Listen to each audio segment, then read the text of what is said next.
huondoa fahamu za mwanadamu. Uzinzi na divai mpya huondoa ufahamu wa mwanadamu. Sijaandika mimi, ndio maana nimekuletea vipengele vingi ili ukajisomee mwenyewe, lichambuliwe. Inapunguza ufahamu. Na sio ufahamu wa kawaida tu. Unaweza kusema mbona mimi nazini alafu bado mambo ni yale yale. Hebu nenda kwenye Hosea 5:4. Biblia inasema hivi: matendo yao hayatawaacha kumgeukia Mungu wao, maana roho ya uzinzi imo ndani yao, wala hawamjui Bwana. Kumjua Bwana kuna sababishwa na kumfahamu Bwana. Na kama kiwango chako cha ufahamu kimepungua, ina maana ya kwamba kumjua Mungu kwako kunapungua. Na ndio maana ni vigumu sana kumwelesha mtu ambaye ni mzinzi neno la Mungu. Sijui kama nilikuwa na rafiki yangu ambaye yuko hivi, lakini nashukuru Mungu alikuja kumkomboa. Humwelezi neno la Mungu akakuelewa. Na ndio maana sometimes kiwango cha kujereza sometimes kinapungua. Kwa sababu gani? Kwa sababu ya roho ya uzinzi. Ukienda kwenye Mithali 6:32, Biblia inasema azinie na mwanamke hana akili. Sio kwamba hana akili kwa sababu hakuzaliwa na akili. Biblia inatuambia kwamba uzinzi na divai mpya hupunguza. Manake alikuwa nazo, lakini tatizo sio kwamba hakuzaliwa nazo. Alikuwa nazo lakini zimepungua. Uwezo wake wa kufikiri unapungua. Biblia kwenye Mwanzo inatuambia kwamba naye akampulizia pumzi, akawa mtu nafsi iliyo hai. Sasa inapoingia swala ya uzinzi, Biblia inasema kwamba kiwango chako cha kufikiria au kwenye eneo la nafsi unakuwa umechukia. Kwenye nafsi tunao vipengele vikubwa vitatu: tuna hisia, tuna ufahamu na tuna dhamiri au nia. Kwa hiyo kama nafsi yako imepungua level, maana kwenye eneo la ufahamu kumepungua, kwenye eneo la hisia kumepungua, kwenye eneo la dhamiri kumepungua. Kaangalia watu wana tofauti kubwa sana. Haweki hapa mtu mmoja ambaye mzinzi alafu weka hapa mwingine. Alafu angalia kiwango chao cha kufikiria. Angalia hisia za kwao walizonazo. Unajua hisia ni kupenda na kuchukia. Kaangalia, watajikuta lazima kuna namna ambavyo wanatofautiana. Kwa sababu Biblia inasema kwamba nao watajichukia nafsi zao. Bwana Yesu asifiwe. Sitaki kukaa hapo sana. Nataka nisonge mbele ili kwamba tujifunze vitu vingi, kwa sababu kuna mahali nataka niende. Tujifunze masuluhisho zaidi kuliko matatizo. Jambo la tatu, mafanikio yako au ya eneo yanapungua kutokana na roho ya uzinzi. Mafanikio ya kwako au mafanikio ya eneo yanapungua kutokana na roho ya uzinzi. Nenda kwenye Yeremia 23:10. Yeremia 23:10. Biblia inasema, maana nchi imejaa wazinzi, kwa sababu ya kuapa nchi inaomboleza. Malisho ya nyikani yamekauka, mwenendo wao ni mbaya na nguvu zao si za haki. Angalia mambo matatu ambayo yametajwa hapo. Nchi inaomboleza, moja. Malisho ya nyikani yamekauka. Jambo la pili, mwenendo wao ni mbaya. Sasa kwa nini? Sio kwa sababu hakuna mvua, sio kwa sababu tabia zao sio nzuri, ila ni kwa sababu nchi imejaa wazinzi. Sasa sijui kama unaelewa, kuna tofauti kati ya kahaba na mzinzi.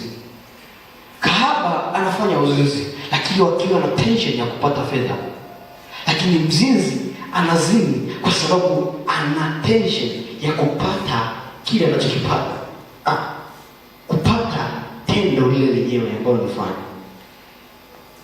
Kahaba yeye yupo. Kwa hiyo kahaba suluhisho lake ni rahisi sana, mpe fedha ataacha uzinzi. Lakini mzinzi ukitaka aache uzinzi hakuna namna, inabidi ufahamu wake ubadilishwe. Nipewe neno la Mungu kama hivi. Bwana Yesu asifiwe. Haleluya. Haleluya. Sasa Mungu akusaidie. Unaweza kukaa kwenye mahusiano na mtu ambaye ni kahaba au ambaye ni mzinzi. Kahaba atakaa kwako unafikiri anakupenda, kumbe anataka fedha zako. Na mzinzi anakaa kwako sio kwamba kwa sababu anakupenda, ila anapenda mzinzi wote. Kwa hiyo ni chakachue akili yako na ufikirie mahali ambapo Mungu anakupenda, anataka uende. Na ndio maana kwenye ile sura ni la muhimu sana kuliombea. Watu wengine tunaomba kimzaa tu. Jambo namba 4, unafungua uhalali wa miungu mingine kukamata au kutawala kizazi chako. Turudi tu kwenye Kutoka 34 mstari wa 16. Biblia inasema ya kwamba ukawaoza wana wako binti zao, nao binti zao wakaenda kufanya uzinzi na miungu mingine, wakawavuta wana wenu wafanye uzinzi na miungu yao. Kuna Mungu anaomba onyo kwamba nyie sio hivyo tu, ila mnapokuwa mnafanya uzinzi na miungu mingine, mnapokuwa mnafanya uzinzi pia mnaruhusu pia roho ya uzinzi itawale wana wenu. Kwa kama unafanya uzinzi hapa na hutaki mwanao afanye, sharti uache. Kama mama yako alikuwa anafanya, na wewe lazima utakuwa unafanya tu. Useme mimi siwezi nikafanya. Angalia, inawezekana kwa alianza akiwa na umri wa miaka 18, ghafla kwenye miaka 18 na ukaanzia hapo. Ukiangalia pale jangwani, Biblia inasema kwamba na hao wote wataangamia kwenye jangwa, lakini Kalebu na Yoshua ndio watakaoingia Kanaani. Biblia inasema kwamba wote watakufa kwenye eneo hilo hilo. Haijalishi kwamba umeokoka, haijalishi wewe umetokea wapi, lakini utakufa kwenye eneo hilo hilo. Biblia inasema kule Goreshi kule Misri, wakati wana wa Israeli wanateswa, haimaanishi kwamba alikuwa ameokoka au hajaokoka. Biblia inasema na Mungu akasikia kilio cha wana wa Israeli wakiwa Misri. Kwa hiyo kama umeokoka au hujaokoka, mnalia kilio cha aina moja, kwa sababu kwenye eneo mliokaa mnalia kitu hicho hicho. Na ndio maana inawezekana kwenye familia roho ya uzinzi imetawala. Kaangalia, wote ni wazinzi. Inawezekana kuna mmoja ambaye alizini akiwa mtoto, ndio unashangaa kizazi kizima uko mzima na wenyewe wanaozini. Sasa unajikuta kwamba mtu ameokoka alafu anaendelea kuzini, hajui atokeje, hajui afanyaje. Lakini haya ni matatizo ambayo yapo kwenye Maombolezo 5 mstari wa 7. Biblia inasema kwamba baba zetu walitenda dhambi, nao hawapo, nasi tumechukua maovu yao. Mtu anapokuwa ameondoka, Biblia inasema kwamba aliyekuwa mrithi ndio anapopata nafasi ya kurithi vile ambavyo alikuwa anatakiwa kurithi. Sasa unajikuta kwamba mifumo ya maisha ni ile ile. Ni Mkristo lakini dhambi unatenda kama kawaida. Sasa ngoja nikwambie, haijalishi wewe ni mtumishi wa Mungu au sio mtumishi wa Mungu. Kuna watumishi wengine wanasimama mahali hapa lakini bado uzinzi wanafanya. Kuwa mzinzi haimaanishi usimame mbele. Biblia inasema kwamba Daudi akazina yule mwanamke, lakini haikumfanya asiendelee kuwa kuhani, asiendelee kuwa mfalme. Tunaambiwa kwamba Ibrahim akaenda kalala na yule mwanamke, lakini haimfanyi Ibrahim asiendelee kuwa baba wa imani. Ila huo ndio udhaifu ambao ndani yako utakuwa unakurudisha nyuma kila siku. Kwa sababu ukijaza mpira ambao umetoboka, ukiujaza upepo alafu mkacheza kidogo, ndani dakika 5 inabidi simame muujaze tena. Alafu mkiendelea kujaza bila kuziba ile mapengo ambayo ndani yake ndio yanayotoa upepo, ndani dakika 5 unasimama tena. Sasa hakuna mahali ambapo mnafika. Unaelewa kwamba tairi likiwa limepasuka, alafu unajaza upepo, unatoka mahali hapa mtafika Dodoma mtabidi msimame, alafu mnajaza tena. Mnatoka tena Dodoma mnafika eneo lingine mnajaza. Sasa huo ndio usumbufu. Ndio maana kutoka baadhi ya watumishi wa Mungu hawasongi mbele. Kwa nini? Kwa sababu ya roho ya uzinzi. Bwana Yesu asifiwe. Haleluya. Haleluya. Nazungumza mambo kwa undani kabisa, lakini naomba tumalize kwenye athari hizo. Twende kwenye utatuzi. Uweza wa damu ya Yesu katika kusaidia kuondoka kwenye madhara ya roho. Lengo ni kwamba sio kwamba tujue madhara. Inawezekana unajua, lakini namna ya kutoka, unatoka vipi kwenye hapo umefungwa. Jambo namba 1 ambalo nataka ulifahamu. Jambo namba 1, andika. Damu ya Yesu inakusaidia kufunika udhaifu wako ulionao mwilini ili usije ukatenda dhambi. Damu ya Yesu inakusaidia kufunika udhaifu wako ulionao mwilini, ili usije ukatenda dhambi. Kila mtu amezaliwa na udhaifu wake kwenye mwili. Biblia inasema kwamba pale mstari wakati Mungu amekuja baada ya Adamu na Hawa kula lile tunda, Biblia inasema kwamba nao wakakimbia wakajificha. Mungu akauliza, mtu wapi? Akaambiwa, tulivyosikia sauti yako unakuja huku, tulijiona tuko uchi. Walijulia wapi kwamba wapo uchi? Huu ni udhaifu ambao tayari uliingia kwenye miili ya Adamu na Hawa. Ukienda kwenye Petro wa pili mlango ule wa 14, Petro wa pili mlango ule wa 14, Petro wa pili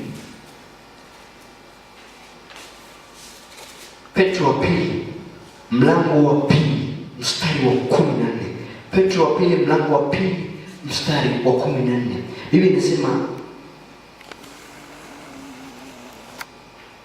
inasema hivi, wenye macho yajayo uzinzi, watu wasiokoma kutenda dhambi, wenye kuhadaa roho zisizo imara, wenye mioyo iliyozoeza kutamani wana wa laana, wenye macho yaliyojaa uzinzi. Inawezekana unatembea lakini macho yako yamejaa uzinzi. Sio, unaelewa wanaume, kuna dada akipita hivi lazima turn back. Sio, unaelewa hiyo ipo. Ni udhaifu ambao usipojua namna ya kutumia damu ya Yesu itakase macho yako. Biblia inasema kwamba na wote ambao mavazi yao hayakuoshwa ndani ya damu ya Yesu hawataurithi ule uzima. Mavazi uliovaa, napokuwa nazungumzia udhaifu, nazungumzia mwili au mavazi uliovaa kwenye mwili wako. Sio haya. Spiritual unatamka kama nani? Spiritual mimi nimevaa vazi la kikohani. Spiritual inawezekana wewe umevaa. Sasa unaelewa kwamba ukivaa viatu, ukivaa na jezi ya mpira tunaambia automatically ni mchezaji, si ndio? Ukivaa uniform za shule mwanafunzi, ukivaa nguo fulani, sasa unaelewa kwamba kuna wadada fulani ukivaa nguo fulani utajua huyu ni fulani, na kuna ambaye akivaa hivi ni mtu fulani. Sitaki kuzungumza sana habari za mavazi, lakini unaelewa huo ni udhaifu ambao upo, na ndio maana huwezi ukaufahamu mpaka pale ambapo Mungu atakuja kwenye maisha yako. Kuna pengine ambao walipookoka tu ndipo walipoanza uzinzi. Nilikuwa nasoma ushuhuda wa mchungaji Bernard wa Afrika Kusini. Kabla hajaokoka alikuwa amekwisha oa. Kwa hiyo kabla hajaokoka alikuwa ameshalala na wanawake wawili, ambaye ni mke wake wa ndoa na mke mwingine wa nje. Baada ya kuoa, ndani ya miaka 10 alikuwa ameshazini na wanawake 200. Kwa hiyo kwa wastani kila mwaka ni wanawake 20. Kwa hiyo kila baada ya siku 19 alikuwa analala na mwanamke mmoja. Hivyo sio viwango vya kawaida. Kwa unaelewa ya kwamba Mungu anapokuja kwenye maisha yako ndipo wakati ambapo madhaifu yako yanaibuka. Angalia Sulemani wakati hekima inakuja kwa kidogo wake anazidi kuongezeka. Na ndio maana usipokuwa makini, unayesimama madhabahu lazima uwe na wanawake wengi tu. Usipokuwa makini. Kwa sababu unapoinuka, Mungu anapokuja kwenye maisha yako ndipo udhaifu wako unaibuka. Hawakujua kama wako uchi Adam na Hawa mpaka pale Mungu alipokuja kwenye bustani ya Eden. Bwana Yesu asifiwe. Sasa Biblia inasema kwamba kwa kupigwa kwake sisi tumepona. Hakika aliyachukua madhaifu ya kwetu. Maana anachokifanya ni kwamba ile damu iliyomwagika kwa Yesu inapokuja kwenye miili yetu inafunika ule udhaifu ulionao, na inaonekana kwamba ni mtu ambaye uko sahihi wakati sio mtu ambaye ni sahihi. Kilichofanyika ni kwamba hiyo damu inatumika kufunika huo udhaifu. Biblia inasema kwamba kwenye Waebrania 9 mstari ule wa 14, Biblia inasema kwamba si zaidi damu yake Yesu Kristo itawatakasa nia zenu na matendo yenu mafu mpate kumwabudu Mungu aliye hai. Biblia inaposema itatakasa nia zenu, maana itatakasa nafsi, tunaelewa ni kuhusu dhambi. Lakini inapozungumzia habari za matendo mafu, haizungumzii tena habari za dhambi. Hili inazungumzia habari ya vitu unavyovifanya hapo ndani yake havina matunda. Na mojawapo ya matendo mafu ni matendo ambayo unayafanya ndani yake hamzalii Mungu matunda kulingana na namna unavyotoka kwenye maisha yako. Na ndio maana watu wengine tunafanya baadhi ya vitu ambavyo havimpendezi Mungu. Ndio maana Biblia inasema kwamba damu ya Yesu imemwagika kwa ajili ya upatanisho. Upatanisho, tulikosana wapi? Tulikosana kuanzia bustani ya Eden. Biblia inasema kwamba niliondoka kwa sababu nilikuwa uchi. Kwa hiyo kilichomtenga kati ya Adamu na Mungu ni uchi aliokuwa nao Adamu.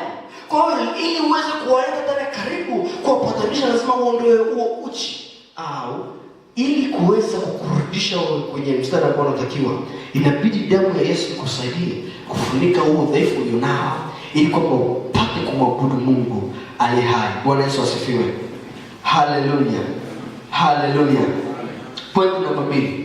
Damu ya Yesu inakuondoa kwenye vifungo vya matatizo ya kurithi vya roho ya uzinzi.